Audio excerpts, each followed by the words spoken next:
press the bell icon on the YouTube app and never miss another update. Hello students, ನಾವು ಹಿಂದಿನ ತರಗತಿನಲ್ಲಿ ಏನು ತಿಳ್ಕೊಂಡಿದ್ವಪ್ಪ ಅಂದರೆ ಅಭ್ಯಾಸದ ಲೆಕ್ಕದಲ್ಲಿ ಬರ್ತಕ್ಕಂಥ 4ನೇದು 5ನೇದು ಮತ್ತು 6ನೇ ಪ್ರಾಬ್ಲಮ್ಸ್ನ ಯಾವ ಥರ ಸಾಲ್ವ್ ಮಾಡಬೇಕು ಅನ್ನೋದ್ರ ಬಗ್ಗೆ ತಿಳ್ಕೊಂಡಿದ್ವಿ. ಇವತ್ತಿನ ಕ್ಲಾಸಲ್ಲಿ ಏನು ತಿಳ್ಕೊಳ್ಳೋಣ ಅಂತ ಅಂದರೆ ಇನ್ನೊಂದು ಪ್ರಮೇಯ ಇತ್ತಲ್ವ, ಪ್ರಮೇಯ 7.8 ಅದರಲ್ಲಿ ಏನಿದೆ ಅಂತ ತಿಳ್ಕೊಳ್ಳೋಣ. ಫಸ್ಟು ಇಲ್ಲಿ ಏನಿದೆ ಅಂತ ಅಂದರೆ ಒಂದು ಚತುರ್ಭುಜವು ಸಮಾಂತರ ಚತುರ್ಭುಜವಾಗಲು ಬೇಕಾಗಿರುವ ಮತ್ತೊಂದು ನಿಬಂಧನೆ. ಅಂದರೆ ಒಂದು ಚತುರ್ಭುಜ ಇರುತ್ತಲ್ವ, ಅದು ಸಮಾಂತರ ಚತುರ್ಭುಜ ಆಗಬೇಕು ಅಂತ ಅಂದರೆ ಅದಕ್ಕೆ ಇರಬೇಕಾದ ಇನ್ನೊಂದು ನಿಬಂಧನೆ ಏನು, ಅದನ್ನು ನಾವು ಪ್ರಮೇಯದ ಮೂಲಕ ನೋಡೋಣ. ಅಲ್ಲಿ ಆ ಪ್ರಮೇಯದಲ್ಲಿ ಏನು ಹೇಳಿದೆ ಅಂತ. ಪ್ರಮೇಯ 7.8ರಲ್ಲಿ ಚತುರ್ಭುಜದ ಒಂದು ಜೊತೆ ಅಭಿಮುಖ ಬಾಹುಗಳು, ಒಂದು ಚತುರ್ಭುಜ ಇರುತ್ತೆ. ನಾನಿಲ್ಲಿ ABCD ಒಂದು ಚತುರ್ಭುಜ ಅಂತ ತಗೊಂಡಿದ್ದೀನಲ್ವಾ. ಸೊ ಅಲ್ಲಿ ಚತುರ್ಭುಜದ ಒಂದು ಜೊತೆ ಅಭಿಮುಖ ಬಾಹುಗಳು, ಇಲ್ಲಿ ನಾನು ಒಂದು ಜೊತೆ ಅಭಿಮುಖ ಬಾಹುಗಳು ಅಂದರೆ AB ಮತ್ತು CD ಒಂದು ಜೊತೆ ಅಭಿಮುಖ ಬಾಹುಗಳು ಅಂತ ತಗೊಂಡಿದ್ದೀನಿ. ಅಲ್ಲಿ ಅವು ಏನಾಗಿರ್ತವೆ ಆ ಬಾಹುಗಳು ಅಂತ ಅಂದರೆ ಸಮ ಮತ್ತು ಸಮಾಂತರ. ಅಂದರೆ ಈ CD ಅನ್ನೋದು ABಗೆ ಸಮ. ಅದನ್ನು ಹೆಂಗೆ ಬರಿತೀವಿ?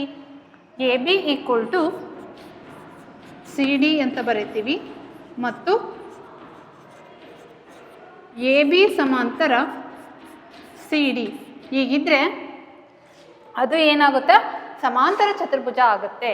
ಇದು ಪ್ರಮೇಯ 7.8. ಪ್ರಮೇಯ 7.8 ಏನಾಗುತ್ತೆ? ಒಂದು ಚತುರ್ಭುಜದ ಒಂದು ಜೊತೆ ಅಭಿಮುಖ ಬಾಹುಗಳು ಸಮ ಮತ್ತು ಸಮಾಂತರವಾಗಿದ್ದರೆ ಅದು ಏನಾಗಿರುತ್ತೆ ಅಂತ ಅಂದರೆ ಸಮಾಂತರ ಚತುರ್ಭುಜ ಆಗಿರುತ್ತೆ. ಇದನ್ನು ನೀವು ನೆನಪಿಟ್ಕೋಬೇಕು. ಸಮಾನ ಆಗಿರಬೇಕು, ಸಮಾಂತರವೂ ಆಗಿದ್ದರೆ ಅದನ್ನು ಏನಂತ ಕರೀತಾರೆ? ಸಮಾಂತರ ಚತುರ್ಭುಜ ಅಂತ ಕರೀತಾರೆ. ಈಗ ನಾವು ಏನು ಮಾಡೋಣ ಅಂತ ಅಂದರೆ ಅಭ್ಯಾಸದಲ್ಲಿ ಇನ್ನೂ ಕೆಲವು ಪ್ರಾಬ್ಲಮ್ಸ್ ಇದಾವಲ್ವಾ, ಅವನ್ನ ನಾನು ಸಾಲ್ವ್ ಮಾಡೋಣ.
ನೋಡಿ, ಅಭ್ಯಾಸ 7.1ರಲ್ಲಿ 6ನೇ ಪ್ರಾಬ್ಲಮ್ವರೆಗೂ ಸಾಲ್ವ್ ಮಾಡಿದ್ದೆ.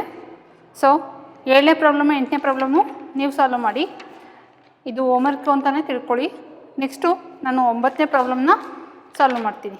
9ನೇ ಪ್ರಾಬ್ಲಮಲ್ಲಿ ABCD ಕ್ವಶನ್ ಏನಿದೆ ಅಂತ ರೈಟ್ ಮಾಡ್ತೀನಿ. ABCD ಸಮಾಂತರ ಚತುರ್ಭುಜದಲ್ಲಿ DP = BQ ಆಗುವಂತೆ ಕರ್ಣ BDಯ ಮೇಲೆ P ಮತ್ತು Q ಎರಡು ಬಿಂದುಗಳನ್ನು ತೆಗೆದುಕೊಂಡಿದೆ. ಅಂದರೆ ಅಲ್ಲೊಂದು ಸಮಾಂತರ ಚತುರ್ಭುಜ ಇದೆ, ಅದನ್ನು ಡ್ರಾ ಮಾಡಬೇಕು. ಆಮೇಲೆ ನಾವಿಲ್ಲಿ ಏನನ್ನ ಪ್ರೂವ್ ಮಾಡ್ಕೋಬೇಕು ಅಂತ ಅಂದರೆ ಫಸ್ಟ್ ಒನ್ನಲ್ಲಿ ತ್ರಿಭುಜ APD ಸರ್ವಸಮ ತ್ರಿಭುಜ CQB ಅಂತ ಪ್ರೂವ್ ಮಾಡಬೇಕು. ಆಮೇಲೆ ಸೆಕೆಂಡ್ ಒನ್ನಲ್ಲಿ AP = CQ ಅಂತ ಮಾಡ್ಕೋಬೇಕು. ಮೂರನೇದರಲ್ಲಿ ತ್ರಿಭುಜ AQB ಸರ್ವಸಮ ತ್ರಿಭುಜ CPD ಅಂತ ಮಾಡ್ಕೋಬೇಕು. ಅದಾದಮೇಲೆ 4ನೇದರಲ್ಲಿ AQ = CP ಅಂತ ಮಾಡಬೇಕು. ನೆಕ್ಸ್ಟು APCQ ಒಂದು ಸಮಾಂತರ ಚತುರ್ಭುಜ ಅಂತ 5 ಕ್ವಶನ್ಸ್ ಇದ್ದಾವೆ. ಅವನ್ನೆಲ್ಲ ನಾವೇನು ಮಾಡಬೇಕು? ಸಾಲ್ವ್ ಮಾಡ್ಕೋಬೇಕು. ಈಗ ಫಸ್ಟು ಕ್ವಶನ್ ಬರೆಯೋಣ. 9ನೇ ಪ್ರಾಬ್ಲಮ್ಮು. ABCD ಸಮಾಂತರ ಚತುರ್ಭುಜದಲ್ಲಿ ABCD ಸಮಾಂತರ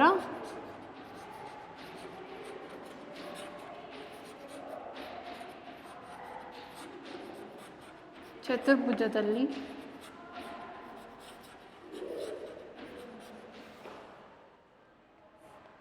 DP =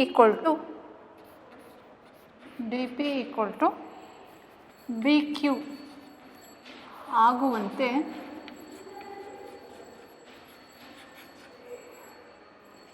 ಕರ್ಣ BDಯ ಮೇಲೆ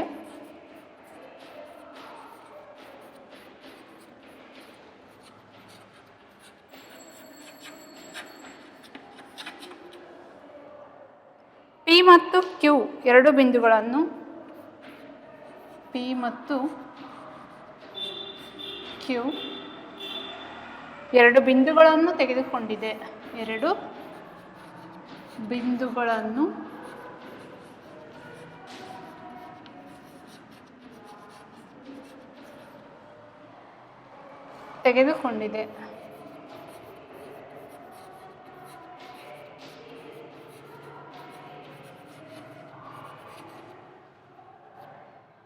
ತೆಗೆದುಕೊಂಡಿದೆ. ಸೊ ಇಲ್ಲಿ ಫಸ್ಟು ಕ್ವಶನ್ ಬರ್ಕೊಂಡು ಆಮೇಲೆ ನಾವು ರೇಖಾಚಿತ್ರನ ಡ್ರಾ ಮಾಡ್ಕೊಳ್ಳೋಣ. ಫಸ್ಟ್ ಒನ್ನು ಏನು ಸಾಲ್ವ್ ಮಾಡಬೇಕು ಅಂದರೆ ತ್ರಿಭುಜ APD ಸರ್ವಸಮ ತ್ರಿಭುಜ CQB. ಸೆಕೆಂಡ್ ಒನ್ನಲ್ಲಿ AP = CQ. ಥರ್ಡ್ ಒನ್ನು ತ್ರಿಭುಜ AQB ಸರ್ವಸಮ ತ್ರಿಭುಜ CPD. ನಾಲ್ಕನೇದರಲ್ಲಿ AQ = CP. ಐದನೇದರಲ್ಲಿ APCQ ಒಂದು ಸಮಾಂತರ ಚತುರ್ಭುಜ. APCQ ಒಂದು ಸಮಾಂತರ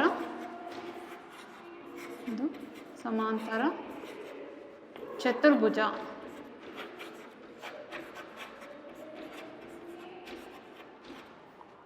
ಎಂದು ತೋರಿಸಿ.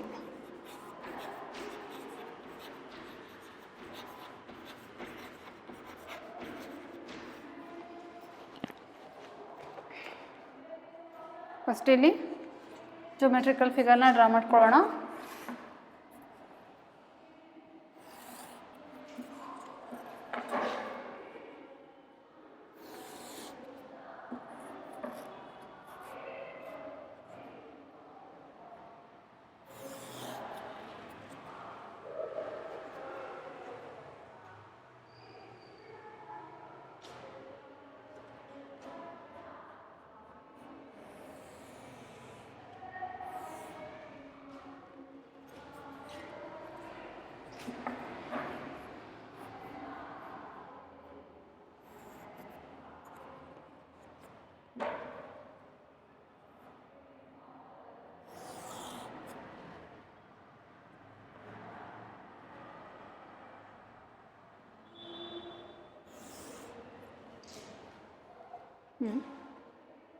ನೆಕ್ಸ್ಟು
ಹೀಗಿದೆ ಅಂತ ಅಂದ್ಕೊಳ್ಳಿ.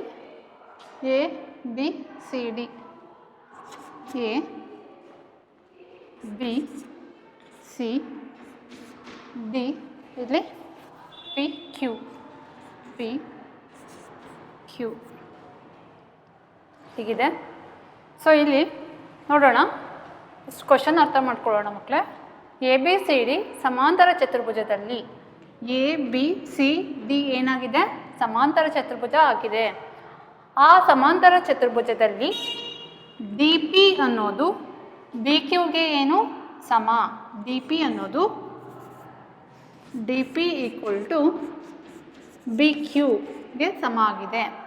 ಆಗುವಂತೆ ಕರ್ಣ ಬಿ ಡಿಯ ಮೇಲೆ, ಕರ್ಣ ಇದು ನೋಡಿ ಬಿ ಡಿ ಒಂದು ಕರ್ಣ, ಆ ಬಿ ಡಿಯ ಮೇಲೆ ಪಿ ಮತ್ತು ಕ್ಯೂ ಎರಡು ಬಿಂದುಗಳನ್ನು, ಈ ಬಿ ಡಿ ಕರ್ಣದ ಮೇಲೆ ಪಿ ಮತ್ತು ಕ್ಯೂ ಎರಡು ಬಿಂದುಗಳನ್ನು ತೆಗೆದುಕೊಂಡಿದೆ ಅಲ್ವಾ? ಬಿ ಡಿ ಮೇಲೆ ಪಿ ಮತ್ತು ಕ್ಯೂ ಎರಡು ಬಿಂದುಗಳನ್ನ ತೆಗೆದುಕೊಂಡಿದೆ. ಇಲ್ಲಿ ಡಿ ಪಿ ಅನ್ನೋದು ಅವ್ರು ಕೊಟ್ಟಿರೋ ಪ್ರಕಾರ D P equal to B Q ಅಂತ ಕೊಟ್ಟಿದ್ದಾರೆ. ನಾವಿಲ್ಲಿ ಏನ ಪ್ರೂವ್ ಮಾಡಬೇಕು ಅಂತ ಅಂದರೆ, ತ್ರಿಭುಜ ಎ ಪಿ ಡಿ, ತ್ರಿಭುಜ ಇಲ್ಲಿ ನೋಡಿ ತ್ರಿಭುಜ ಇದೆಯಲ್ವಾ? ತ್ರಿಭುಜ ಎ ಪಿ ಡಿ ಸರ್ವಸಮ ತ್ರಿಭುಜ C Q B. A P ಡಿಗೆ ಸಿ ಕ್ಯೂ ಬಿ ತ್ರಿಭುಜ ಏನಾಗಿರಬೇಕು? ಸರ್ವಸಮ ಆಗಿರಬೇಕು. ಮತ್ತು A P equal to C Q ಅಂತ ಪ್ರೂವ್ ಮಾಡ್ಕೋಬೇಕು. ನೆಕ್ಸ್ಟು ಥರ್ಡ್ ಒನಲ್ಲಿ ತ್ರಿಭುಜ ಎ ಕ್ಯೂ ಬಿ, ತ್ರಿಭುಜ ಎ ಕ್ಯೂ ಬಿ ಸರ್ವಸಮ ತ್ರಿಭುಜ C P D. A Q B, A Q B, C P D, ಹೀಗೆ ಅವೆರಡು ತ್ರಿಭುಜಗಳು ಸರ್ವಸಮ ಅಂತ ಪ್ರೂವ್ ಮಾಡಬೇಕು. A Q equal to C P, A Q equal to ಏನಂತ ಮಾಡಬೇಕು? ಸಿ ಪಿ ಅಂತ ಮಾಡಬೇಕು. ಇವಷ್ಟನ್ನು ಪ್ರೂವ್ ಮಾಡಿ ಆದಮೇಲೆ ಎ ಪಿ ಸಿ ಕ್ಯೂ ಒಂದು ಸಮಾಂತರ ಚತುರ್ಭುಜ ಅಂತ ತೋರಿಸ್ಬೇಕು. ಸೊ ಇದು ಫಸ್ಟ್ ಕ್ವಶನ್ನ ಅರ್ಥ ಮಾಡ್ಕೊಡಿ.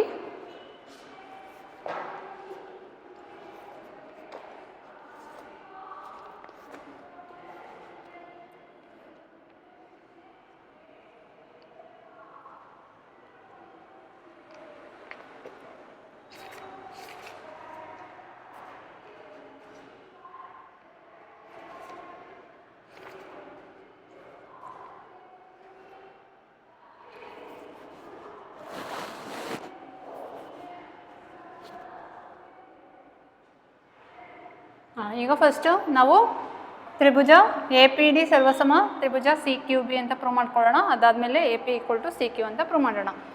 ನಾವು ಒನ್ ಬೈ ಒನ್ನು ಸಾಲ್ವ್ ಮಾಡ್ಕೊತಾ ಹೋಗೋಣ. ಈ ಮೂರೂ ಇವೆರಡನ್ನೂ ಸಾಲ್ವ್ ಮಾಡಿ ಆದಮೇಲೆ ಈ ಮೂರು ಪ್ರಾಬ್ಲಮ್ಸ್ನ ಸಾಲ್ವ್ ಮಾಡ್ಕೊಳ್ಳೋಣ.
ನೋಡಿ, ಈಗ ಯಾವ್ಯಾವ ತ್ರಿಭುಜನ ಸರ್ವಸಮ ಅಂತ ಕೊಟ್ಟಿದ್ದಾರೆ ಆ ತ್ರಿಭುಜಗಳನ್ನು ನಾವು ತಗೊಳ್ಳೋಣ.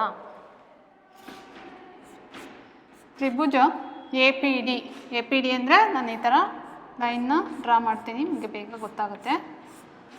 ಎ ಪಿ ಡಿ ಮತ್ತು C Q B, C Q B ಇದಿಷ್ಟು. ಎ ಪಿ ಡಿ ಮತ್ತು ಸಿ ಕ್ಯೂ ಬಿ ತ್ರಿಭುಜಗಳಲ್ಲಿ ತ್ರಿಭುಜ ಎ ಪಿ ಡಿ ಮತ್ತು ತ್ರಿಭುಜ ಸಿ ಕ್ಯೂ ಬಿಗಳಲ್ಲಿ ನೋಡಿ ಎ ಪಿ ಡಿ ಮತ್ತು ಸಿ ಕ್ಯೂ ಬಿ ಇದರಲ್ಲಿ ನಾವು A D equal to B C ಅಂತ ಬರೀಬೋದಲ್ವಾ? ಯಾಕೆ ಅಂತ ಅಂದರೆ ಎ ಬಿ ಸಿ ಡಿ ಒಂದು ಸಮಾಂತರ ಚತುರ್ಭುಜ. ಸಮಾಂತರ ಚತುರ್ಭುಜದಲ್ಲಿ ಅಭಿಮುಖ ಬಾಹುಗಳು ಏನಾಗಿರ್ತವೆ? ಸಮ ಆಗಿರ್ತವೆ. ಸೊ ಅದಕ್ಕೆ A D equal to B C. ಯಾಕಂದರೆ ಇಲ್ಲಿ ರೀಸನ್ ಏನು ಬರೆಯೋಣ? ಎ ಬಿ ಸಿ ಡಿ ಒಂದು ಸಮಾಂತರ ಚತುರ್ಭುಜ. ಸಮಾಂತರ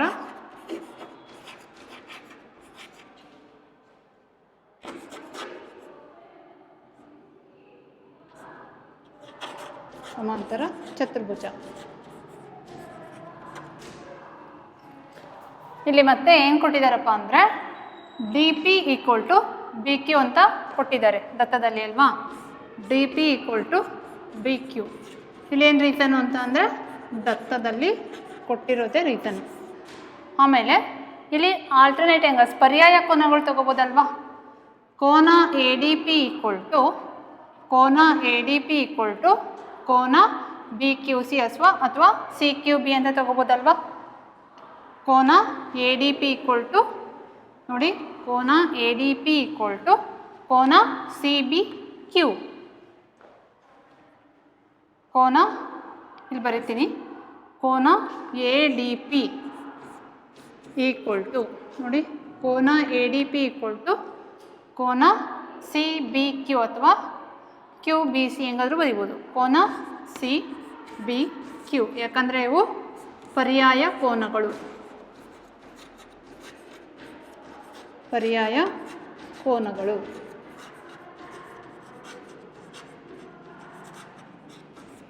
ನೆಕ್ಸ್ಟು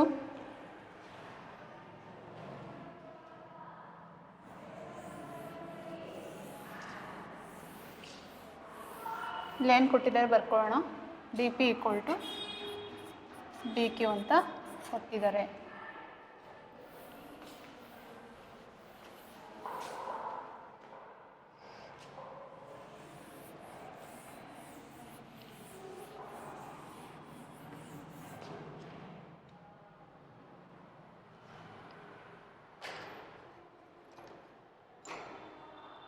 ಈಗ ನಾವು ಇಲ್ಲಿ ನೋಡಿ, ಒಂದು ಬಾಹು ಇದೆ, ಒಂದು ಕೋನ ಇದೆ, ಇಲ್ಲಿ ಬಾಹು ಇದೆ.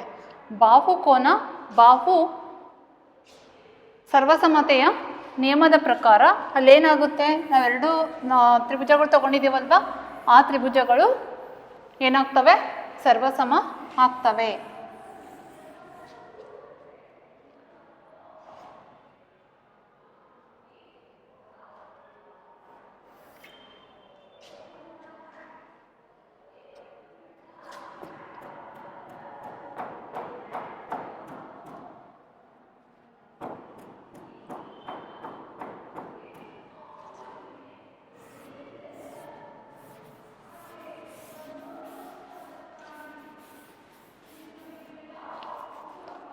ಈಗ ಏನಂತ ಬರಿಬೋದು? ತ್ರಿಭುಜ ಎ ಪಿ ಡಿ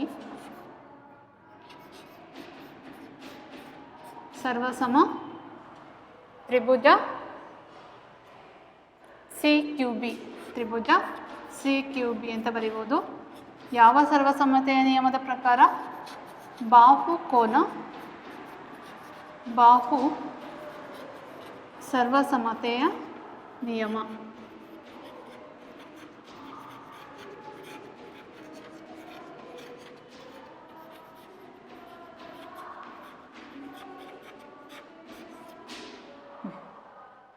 ಈಗ ನೆಕ್ಸ್ಟು ಎ ಪಿ ಡಿ ಸರ್ವಸಮ ಸಿ ಕ್ಯೂ ಬಿ ಆಯ್ತಲ್ವಾ? ಈಗ ನಾವು D P equal to A P equal to C Q ಅಂತ ತಗೋಬೋದಲ್ವಾ? A P equal to C Q. ಯಾಕೆ ಅಂತ ಅಂದರೆ A P equal to C Q ಯಾಕಪ್ಪ ಅಂದರೆ ಸರ್ವಸಮ ತ್ರಿಭುಜದ ಅನುರೂಪ ಭಾಗಗಳಾಗಿ ತಗೋಬೋದು. ಇದು ನಾವು ಫಸ್ಟ್ ಒನ್ ಸೆಕೆಂಡ್ ಒನ್ನು ಏನು ಮಾಡಿದ್ವಿ? ಪ್ರೂವ್ ಮಾಡಿದ್ವಿ. ಈಗ ನಾವು ಥರ್ಡ್ ಒನ್ ಪ್ರಾಬ್ಲಮ್ಗೆ ಹೋಗೋಣ. ಸೊ ಫಸ್ಟು ಇದನ್ನು ನೋಡ್ಕೊಳ್ಳಿ ಯಾವ ಥರ ಅಂತ.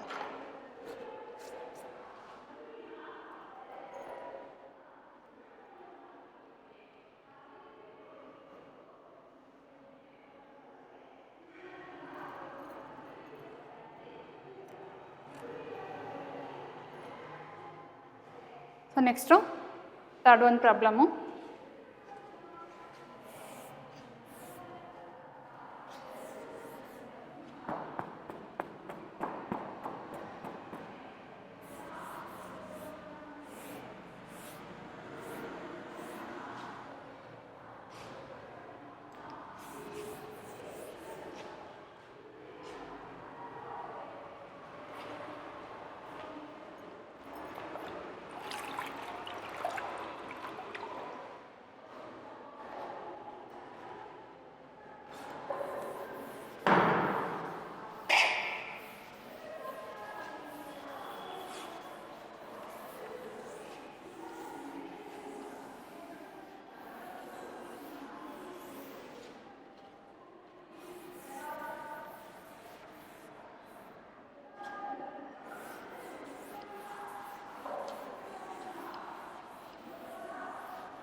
Next third one problem. Third one sub question ಅಲ್ವಾ. ಸೊ ಅಲ್ಲಿ ಇಲ್ಲಿ ಜೊಮೆಟ್ರಿಕಲ್ ಫಿಗರ್ನ ರಬ್ ಮಾಡಿದೆ. ಸೊ ಡ್ರಾ ಮಾಡ್ಕೊಳ್ಳೋಣ.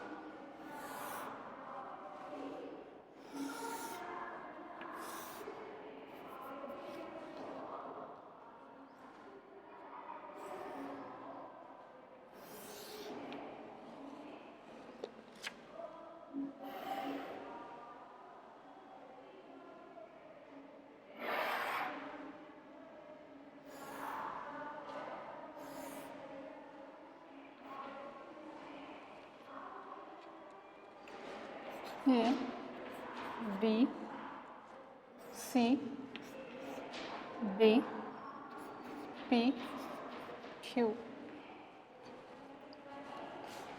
ಥರ್ಡ್ ಒನ್ ಪ್ರಾಬ್ಲಮಲ್ಲಿ ತ್ರಿಭುಜ ಎ ಕ್ಯೂ ಬಿ ಸರ್ವಸಮ ತ್ರಿಭುಜ ಸಿ ಪಿ ಡಿ ನಾಲ್ಕನೇದು A Q equal to C P.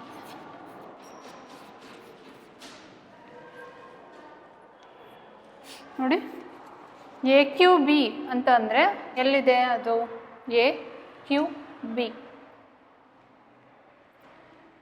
A Q B ಇದಿಷ್ಟು.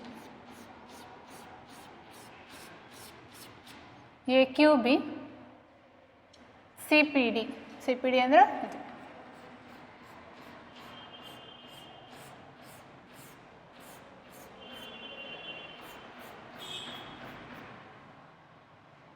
ಈಗ ನಾವು ಎರಡು ತ್ರಿಭುಜಗಳು ಏನಾಗಬೇಕು, ಸರ್ವಸಮ ಆಗಬೇಕು ಅಂತ ಪ್ರೂವ್ ಮಾಡ್ಕೋಬೇಕು.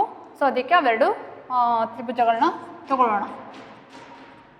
ತ್ರಿಭುಜ ಎ ಕ್ಯೂ ಬಿ ಮತ್ತು ತ್ರಿಭುಜ ಸಿ ಪಿ ಡಿಗಳಲ್ಲಿ ನೋಡಿ, ತ್ರಿಭುಜ ಎ ಕ್ಯೂ ಬಿ ಮತ್ತು ತ್ರಿಭುಜ ಸಿ ಪಿ ಡಿಗಳಲ್ಲಿ A B equal to D C ಅಂತ ಬರ್ಕೋಬೋದಲ್ವ. A B equal to D C ಯಾಕೆ ಅಂತ ಅಂದರೆ ಎ ಬಿ ಸಿ ಡಿ ಒಂದು ಸಮಾಂತರ ಚತುರ್ಭುಜ. ಎ ಬಿ ಸಿ ಡಿ ಒಂದು ಸಮಾಂತರ ಚತುರ್ಭುಜ. ಸಮಾಂತರ ಚತುರ್ಭುಜ ಅಂತ ಅಂದರೆ ಏನು? ಅಭಿಮುಖ ಬಾಹುಗಳು ಸಮವಾಗಿರ್ತವೆ. ಇಲ್ಲಿ ಎ ಬಿ ಮತ್ತು ಡಿ ಸಿ ಎರಡು ಅಭಿಮುಖ ಬಾಹುಗಳು. ಅದಕ್ಕೆ ನಾನು ಎ ಬಿ ಸಿ ಡಿ ಒಂದು ಸಮಾಂತರ ಚತುರ್ಭುಜ ಅಂತ ಬರೀತೀನಿ.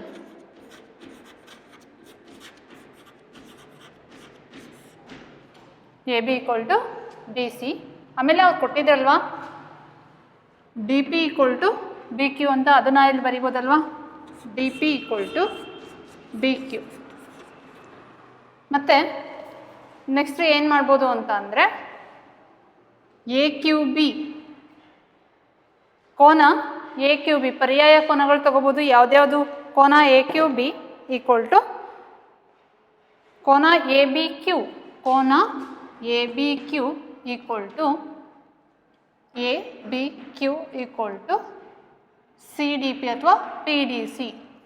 ಕೋನ ಎ ಬಿ ಕ್ಯೂ ಕೋನ A B Q equal to ಕೋನ A B Q equal to ಕೋನ ಯಾವುದು? ಪಿ ಡಿ ಸಿ ಅಥವಾ C D P. P D C ಪರ್ಯಾಯ ಕೋನಗಳು. ಪರ್ಯಾಯ ಕೋನಗಳು ಪರ್ಯಾಯ ಕೋನಗಳು ಸಮ ಇರ್ತವೆ. ಯಾಕೆ ಅಂತಂದರೆ ಎ ಬಿ ಸಮಾಂತರ ಡಿ ಸಿ ಆಗಿದೆ ಅಲ್ವಾ, ಅದಕ್ಕೆ. ಈಗ ಈ ಎರಡು ತ್ರಿಭುಜಗಳು ಸರ್ವಸಮ ಆಗಬೇಕು ಅಂತ ಅಂದರೆ ಇಲ್ಲಿ ಯಾವ ಸರ್ವಸಮತೆಯ ನಿಯಮ ಬರುತ್ತೆ ಅಂತ ಅಂದರೆ ಬಾಹು ಕೋನ ಬಾಹು ಸರ್ವಸಮತೆಯ ನಿಯಮ ಬರುತ್ತೆ. ತ್ರಿಭುಜ ಎ ಕ್ಯೂ ಬಿ ಸರ್ವಸಮ ತ್ರಿಭುಜ ಸಿ ಪಿ ಡಿ ಯಾವುದು ಅಂದರೆ ಬಾಹು ಕೋನ ಬಾಹು ಸರ್ವಸಮತೆಯ ನಿಯಮ. ಆಯಿತಾ? ಇಲ್ಲಿ ನಾವು A Q equal to C P ಅಂತ ತಗೋಬೋದು. A Q equal to C P ಯಾವುದ್ರ ಪ್ರಕಾರ ಅಂತ ಅಂದರೆ A Q equal to C P ಯಾವುದ್ರ ಪ್ರಕಾರ? ಸರ್ವಸಮ ತ್ರಿಭುಜಗಳ ಅನುರೂಪ ಭಾಗಗಳಾಗಿ ಅವೆರಡನ್ನೂ ನಾವು ಏನಂತ ತಗೋಬೋದು? ಸಮ ಅಂತ ತಗೋಬೋದು. ಇದು ಥರ್ಡ್ ಒನ್ನು ಮತ್ತು ಫೋರ್ತ್ ಒನ್ನ ಹೀಗೆ ಸಾಲ್ವ್ ಮಾಡ್ಕೋಬೇಕು. ಫಿಫ್ತ್ ಒನ್ನಲ್ಲಿ ಏನು ಕೇಳಿದ್ದಾರೆ ಅಂದರೆ ಎ ಪಿ ಸಿ ಕ್ಯೂ ಒಂದು ಸಮಾಂತರ ಚತುರ್ಭುಜ. ಎ ಪಿ ಸಿ ಕ್ಯೂ ಇದನ್ನು ನೋಡ್ಕೊಳ್ಳಿ first.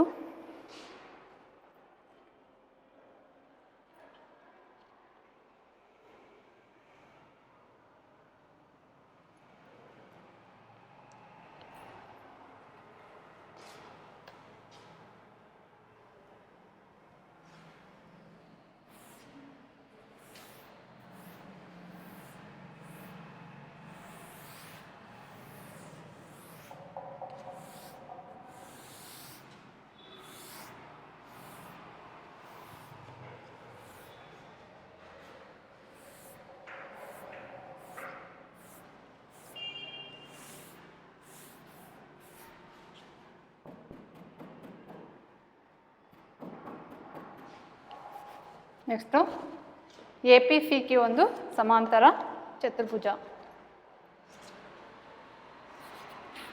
A P C Q ಒಂದು ಸಮಾಂತರ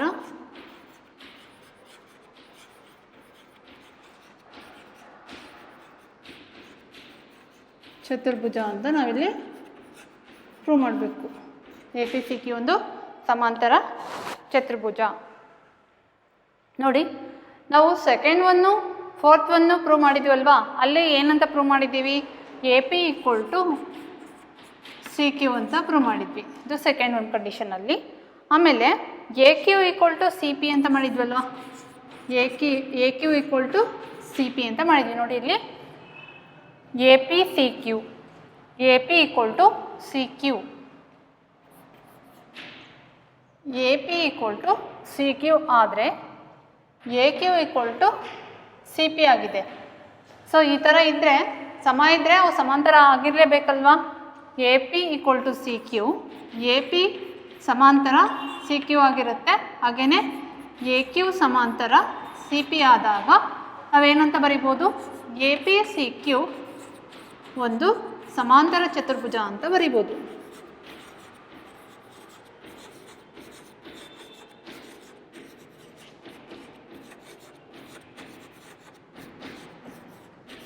ಈ ಥರ ಸಾಲ್ವ್ ಮಾಡಬೇಕು. ನಾವು ಪ್ರೂವ್ ಮಾಡಿರೋ ಕಂಡೀಷನ್ಸ್ನ ಇಟ್ಕೊಂಡ್ಬಿಟ್ಟು ಅಲ್ಲಿ ಎ ಪಿ ಸಿ ಕ್ಯೂ ಅನ್ನೋದೊಂದು ಏನು ಸಮಾಂತರ ಚತುರ್ಭುಜ ಅಂತ ಪ್ರೂವ್ ಮಾಡ್ಕೊಂಡ್ವಿ. ನೆಕ್ಸ್ಟು 10ನೇ ಪ್ರಾಬ್ಲಮ್ನ ಸಾಲ್ವ್ ಮಾಡ್ಕೊಳ್ಳೋಣ ಮಕ್ಕಳೇ.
ಓಕೆ, ನಾವು 10th ಒಂದು ಪ್ರಾಬ್ಲಮ್ ಯಾವ ಥರ ಸಾಲ್ವ್ ಮಾಡಬೇಕು ಅಂತ ನೋಡೋಣ.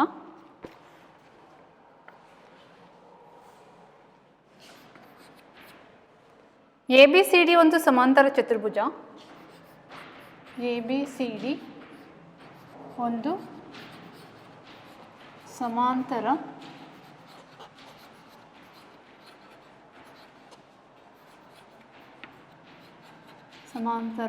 ಚತುರ್ಭುಜ. ಎ ಪಿ ಮತ್ತು ಸಿ ಕ್ಯೂಗಳು ಎ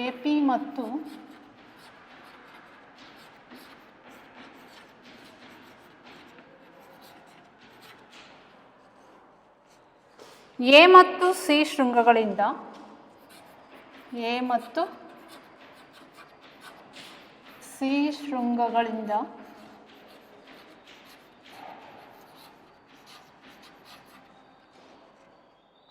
ಬಿಡಿ ಕರ್ಣಕ್ಕೆ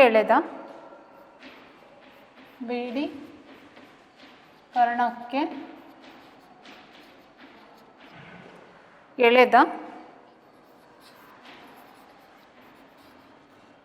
ಲಂಬಗಳಾಗಿವೆ.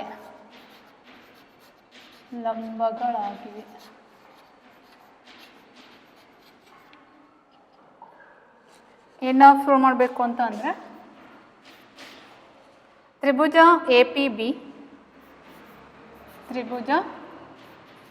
ಪಿ ಬಿ ಸರ್ವಸಮ ತ್ರಿಭುಜ ಸಿ ಕ್ಯೂ ಡಿ, ತ್ರಿಭುಜ ಸಿ ಕ್ಯೂ ಡಿ. ಎರಡನೇದರಲ್ಲಿ A P equal to C Q, A P equal to C Q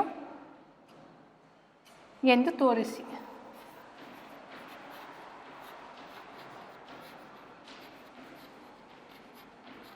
so ಇಲ್ಲಿ ಜಾಮೆಟ್ರಿಕಲ್ ಫಿಗರ್ನ ಡ್ರಾ ಮಾಡ್ಕೊಳ್ಳೋಣ.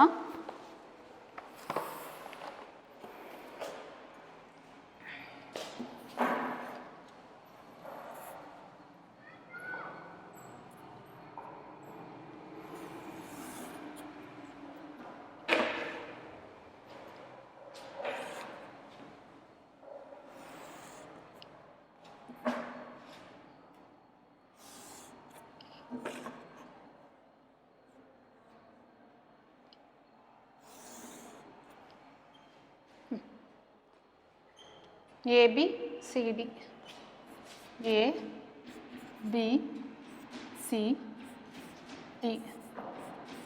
ಇಲ್ಲಿ ಡಿಯಿಂದ ಬಿಗೆ ಒಂದು ಕರ್ಣನ ಎಳೆದಿದ್ದಾರೆ, ಡಿಯಿಂದ ಬಿಗೆ ಒಂದು ಕರ್ಣನ ಎಳ್ಕೊಂಡಿದ್ದಾರೆ. ನಾವು ಎಳ್ಕೊಳ್ಳೋಣ ಈ ಥರ ಡಿಯಿಂದ ಬಿಗೆ, ಆಯಿತಾ. ನೆಕ್ಸ್ಟ್ ಏನು ಮಾಡಿದ್ದಾರೆ, ಎ ಇಂದ ಕರ್ಣಕ್ಕೆ ಈ ಥರ ಒಂದು ಪರ್ಪೆಂಡಿಕ್ಯುಲರ್ ಆಗಿ ಲಂಬವಾಗಿ ಒಂದು ಲೈನ್ನ ಡ್ರಾ ಮಾಡಿದ್ದಾರೆ. ನೆಕ್ಸ್ಟು ಸಿ ಪಾಯಿಂಟಿಂದ ಈ ಥರ ಒಂದು ಲಂಬವಾಗಿ ಕರ್ಣಕ್ಕೆ ಈ ಥರ ಒಂದು ಲೈನ್ನ ಡ್ರಾ ಮಾಡಿದ್ದಾರೆ, ಆಯಿತಾ. ಇದು ಪಿ, ಇದು ಲಂಬವಾಗಿದೆ,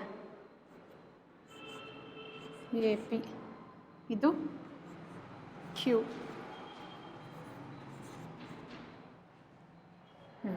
ಈ ಥರ ಇದೆ. ಸೊ ಇಲ್ಲಿ ಏನು ಮಾಡಬೇಕು ಅಂತ ನೋಡೋಣ.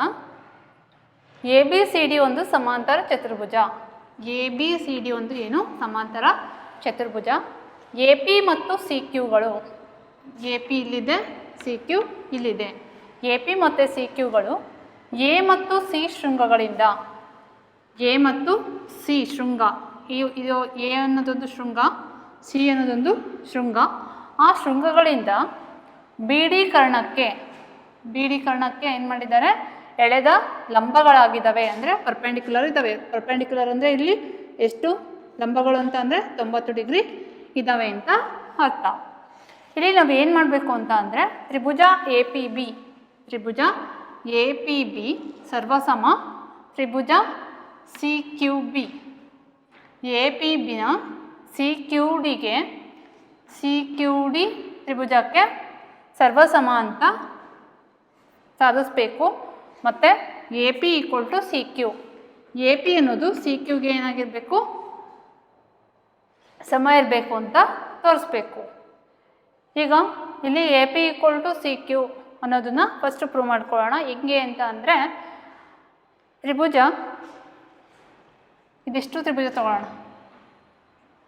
ಎ ಬಿ ಡಿಯ ವಿಸ್ತೀರ್ಣ ಮತ್ತು ತ್ರಿಭುಜ ಸಿ ಬಿ ಡಿಯ ವಿಸ್ತೀರ್ಣ. ತ್ರಿಭುಜ ಎ ಬಿ ಡಿ ನೋಡಿ, ಇಲ್ಲಿ ಒಂದು ಇದು ಎ ಬಿ ಸಿ ಡಿ ಒಂದು ಸಮಾಂತರ ಚತುರ್ಭುಜ ಅಂತ ಅಂದಾಗ, ಬಿ ಡಿ ಒಂದು ಕರ್ಣ ಆದಾಗ ಇಲ್ಲಿ ಆಗ ಏನಾಗುತ್ತೆ ಅಂತ ಅಂದರೆ ಎರಡು ಸರ್ವಸಮ ತ್ರಿಭುಜಗಳಾಗಿ ಭಾಗಿಸಲ್ಪಡ್ತವೆ ಅನ್ನೋದು ನಿಮ್ಗೆ ಗೊತ್ತಿದೆ. ಸೊ ಅದಕ್ಕೆ ಈ ತ್ರಿಭುಜ ಅಂದರೆ ಯಾವ ತ್ರಿಭುಜ, ಎ ಡಿ ಬಿ ಅಥವಾ ಬಿ ಎ ಡಿ ತ್ರಿಭುಜ ಡಿ ಸಿ ಬಿ ತ್ರಿಭುಜಕ್ಕೆ ಏನಾಗಿರುತ್ತೆ, ಸರ್ವಸಮ ಆಗಿರುತ್ತೆ, ಸಮ ಇರುತ್ತೆ ಅಂತ ಅರ್ಥ. ಈಗ ನಾನು ಏನು ಮಾಡ್ತೀನಿ ಅಂತ ಅಂದರೆ ಎ ಬಿ ಡಿ ತ್ರಿಭುಜ ತೊಗೊತೀನಿ, ಆ ಕಡೆಯಿಂದ ಸಿ ಬಿ ಡಿ ತ್ರಿಭುಜ ತೊಗೊಳ್ತೀನಿ. ತ್ರಿಭುಜ A B D equal to ತ್ರಿಭುಜ ಸಿ ಬಿ ಡಿ. ಈಗ ನಾನು ಈ ಎರಡೂ ತ್ರಿಭುಜದ ವಿಸ್ತೀರ್ಣ ಕಂಡುಹಿಡಿತೀನಿ. ತ್ರಿಭುಜ ಎ ಬಿ ಡಿಯ ವಿಸ್ತೀರ್ಣ ಇದೆಷ್ಟಿರುತ್ತೋ ಈ ತ್ರಿಭುಜದ ಅಷ್ಟೇ ಇರಬೇಕಲ್ವಾ ವಿಸ್ತೀರ್ಣ. ಸೊ ಅವೆರಡು ವಿಸ್ತೀರ್ಣಗಳು ಏನಾಗಿರ್ತವೆ, ಸಮ ಆಗಿರ್ತವೆ. ತ್ರಿಭುಜ ಸಿ ಬಿ ಡಿಯ ವಿಸ್ತೀರ್ಣ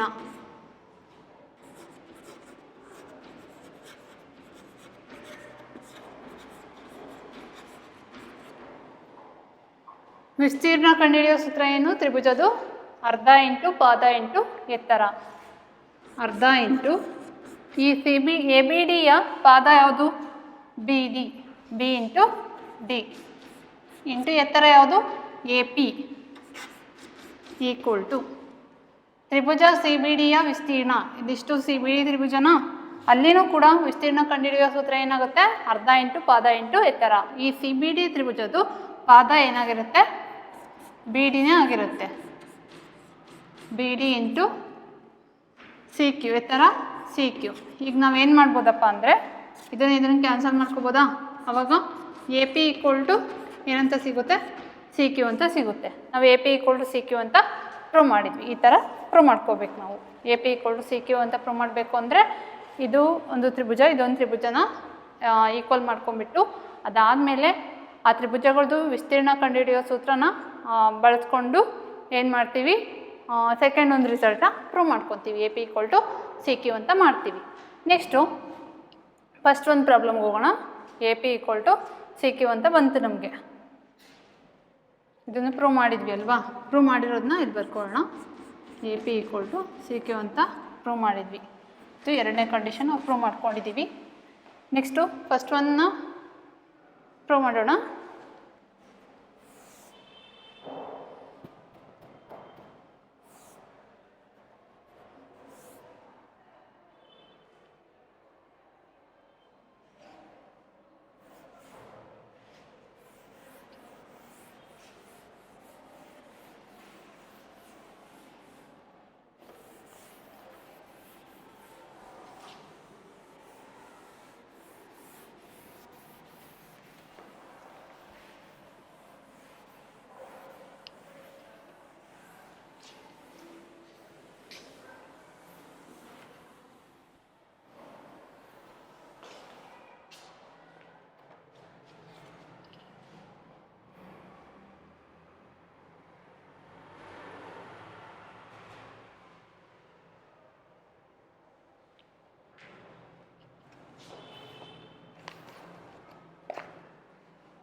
ನೋಡಿ, ಈಗ ಯಾವ ತ್ರಿಭುಜನ ಸರ್ವಸಮ ಅಂತ ಕೇಳಿದಾರಲ್ವ, ಆ ತ್ರಿಭುಜಗಳನ್ನ ತಗೋಬೇಕಾಗುತ್ತೆ.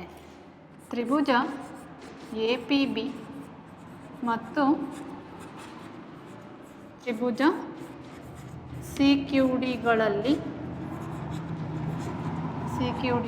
ನೋಡಿ, ಎ ಪಿ ಬಿ ಅಂದರೆ ಈ ತ್ರಿಭುಜ, ಸಿ ಕ್ಯೂ ಡಿ ಅಂತ ಅಂದರೆ ಸಿ ಕ್ಯೂ ಡಿ ಅಂದರೆ ಈ ಕಡೆದು. ಸೊ ಇಲ್ಲಿ ನಾವು ಏನು ಪ್ರೂವ್ ಮಾಡ್ಕೊಂಡಿದ್ದೀವಿ, A P equal to C Q ಅಂತ ಪ್ರೂವ್ ಮಾಡಿದ್ವಲ್ವಾ. A P equal to C Q.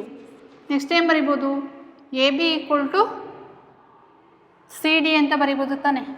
A B equal to C D. ಯಾಕೆ ಅಂದರೆ ಎ ಬಿ ಸಿ ಡಿ ಒಂದು ಸಮಾಂತರ ಚತುರ್ಭುಜ.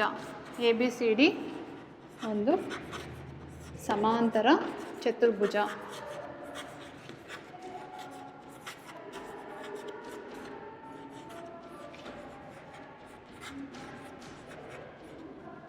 ನೆಕ್ಸ್ಟು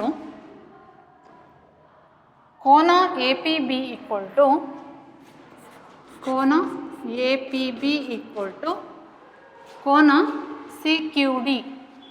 ಕೋನ C Q D equal to ಎಷ್ಟಿದೆ, 90 ಡಿಗ್ರಿ ಇದೆ. ಯಾಕೆ ಅಂತ ಅಂದರೆ ಎ ಪಿ ಅನ್ನೋದು ಯಾವುದಕ್ಕೆ ಪರ್ಪೆಂಡಿಕ್ಯುಲರು, ಎ ಪಿ ಡಿ ಕ್ಯೂಗೆ ಪರ್ಪೆಂಡಿಕ್ಯುಲರ್ ಇದೆ. ಎ ಪಿ ಯಾವುದಕ್ಕೆ ಪರ್ಪೆಂಡಿಕ್ಯುಲರ್ ಅಂತ ಅಂದರೆ A P perpendicular to B D. A P ಯಾವುದಕ್ಕೆ ಲಂಬವಾಗಿದೆ, ಬಿ ಡಿಗೆ ಲಂಬವಾಗಿದೆ. ಮತ್ತು ಸಿ ಕ್ಯೂ ಕೂಡ ಬಿ ಡಿಗೆ ಲಂಬವಾಗಿದೆ. ಅದಕ್ಕೆ ಅದು 90 ಡಿಗ್ರಿ ಇರುತ್ತೆ.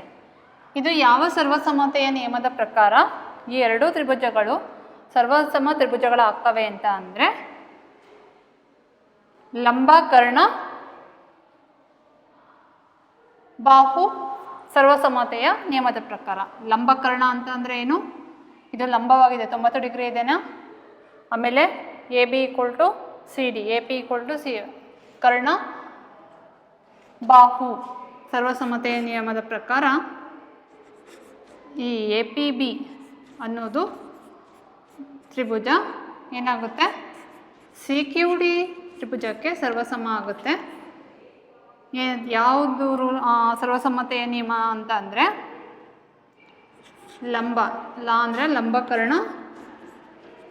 ಲಂಬಕರ್ಣ ಬಾಹು ಸರ್ವಸಮ್ಮತೆಯ ನಿಯಮದ ಪ್ರಕಾರ ಇವೆರಡು ಏನಾದರೂ ಸರ್ವಸಮ ತ್ರಿಭುಜಗಳಾದವು.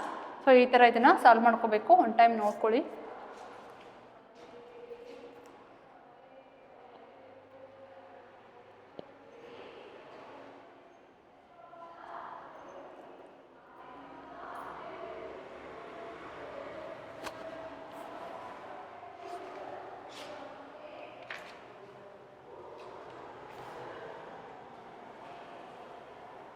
ಓಕೆ ಮಕ್ಕಳೇ, ನಾವು ಇವತ್ತಿನ ಕ್ಲಾಸಲ್ಲಿ ಯಾವ್ದ್ಯಾವ್ದು ಪ್ರಾಬ್ಲಮ್ ತಿಳ್ಕೊಂಡ್ವಿ ಅಂತ ಅಂದರೆ 9ನೇ ಪ್ರಾಬ್ಲಮ್ಮು ಮತ್ತು 10ನೇ ಪ್ರಾಬ್ಲಮ್ನ ಯಾವ ಥರ ಸಾಲ್ವ್ ಮಾಡಬೇಕು ಮತ್ತು ಪ್ರಮೇಯ 7.1ರಲ್ಲಿ ಏನು ಹೇಳಿಕೆ ಇದೆ ಅನ್ನೋದ್ರ ಬಗ್ಗೆ ತಿಳ್ಕೊಂಡ್ವಿ. ಸೊ ನೆಕ್ಸ್ಟ್ ಕ್ಲಾಸಲ್ಲಿ 11th ಒಂದು ಪ್ರಾಬ್ಲಮ್ ನಾನು ಮಾಡ್ತೀನಿ. 12ನೇ ಪ್ರಾಬ್ಲಮ್ನ ನೀವು ಏನು ಮಾಡಬೇಕು, ನೀವು ಓನಾಗೆ ಸಾಲ್ವ್ ಮಾಡ್ಕೋಬೇಕು. ಅದನ್ನು ಕೂಡ ಹೋಮ್ವರ್ಕ್ ಆಗಿ ಮಾಡಬೇಕು.